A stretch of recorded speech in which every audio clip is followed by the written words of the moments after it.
Ito yung klase ng pancake na napakasarap at tiyak na magugustuhan talaga to ng mga kids ninyo. So let's start. Gagamit lang tayo ng 1 cup of gluten-free pancake mix at lalagyan natin ng 1 cup ng tubig. Maglagay din tayo ng 1 kutsara ng olive oil at 1 pirasong itlog. I-mix lang natin ito ng mabuti hanggang mag-well combine ito.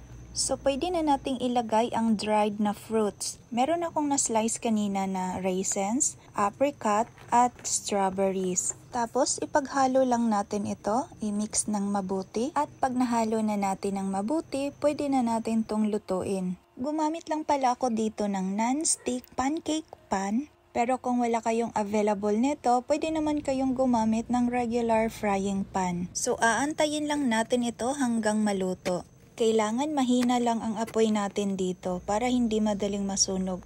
At kung ito ay luto na, hahanguin lang natin ito para malagyan na natin ng toppings. Gumamit lang pala ako dito ng chocolate dark syrup. Pero optional lang po ito. Ang paglagay kasi ng toppings, nagbibigay lang kasi yan ng attraction ng ating pancake para mas lalong gaganahan ang mga kids ninyo. The best talaga tong pangbaon dahil maliban sa masarap, masustansya pa. Kaya itry mo nang magluto nito, promise napakasarap.